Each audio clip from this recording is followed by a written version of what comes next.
Jamaica today confirmed its first imported case of coronavirus disease 2019, COVID-2019, here in Kingston.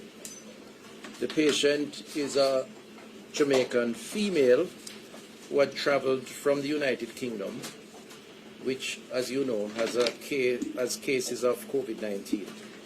She arrived in the island on March 4th, presented to the public health system on March 9th, and has been in isolation since then. Based on the patient's travel history and symptoms, health professionals suspected COVID-19 when she presented herself. A clinical sample was collected and sent to the National Influenza Center, where lab tests confirmed the diagnosis today at approximately 11 a.m. The patient and family members have been informed of the development. The patient's infection was travel-related based on the assessment. However, steps are being taken to prevent the risk of community spread.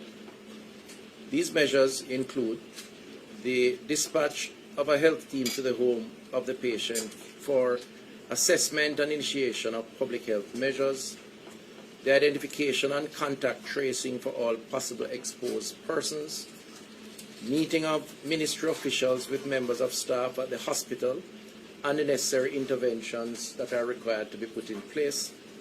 In addition, imposed travel restrictions remain in place. In fact, 3 countries have been added to the list of the 5 that were originally announced. China, Italy, South Korea, Singapore, and Iran are the original countries. That was previously made public. We have added to that Spain, France, and Germany. The Ministry of Foreign Affairs and Foreign Trade and I met this morning with the ambassadors of those countries as well as the EU ambassador, and have informed them that based on the risk assessment of community spread of the virus in those countries, that travel restrictions would be imposed. Further, as part of the overall strategy that was put in effect some time ago, I would like to advise the public to continue to observe and perhaps strengthen their sensitivities to public gatherings, which we are discouraging, non-essential travel. We continue to patrol irregular border crossings, sensitization of key personnel at all air and seaports will continue. We have designated 4 quarantine facilities and others will be identified, and those are being used or being prepared to be used. And we are finalizing the retrofitting of isolation facilities in each of the island's public hospitals. On the readiness of the island's health system, the ministry has developed the local capacity to test for the virus, which we did, which has led to the confirmation of this particular case, thanks to training support and material support from the Pan American Health Organization. Assess the readiness of our health facilities to meet the anticipated increase in demand on services. Continue to address existing gaps, including with respect of additional supplies and equipment through, at the present time, we have enough personal protective equipment in the island for our health facilities. We also have adequate stores of respiratory medicine for the next 3 months with additional supplies on demand.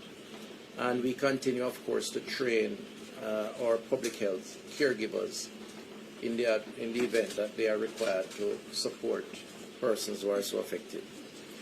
These efforts are supported, of course, by a communications campaign to keep each member of the population updated on the virus and its impact, and with oversight that is being provided by the Honourable Prime Minister, Andrew Holness-led National Disaster Risk Management Council. And I've had a conversation with the Honourable Prime Minister when we learned of this development, and I know he has been in contact with the Leader of the Opposition, informing him of this latest development.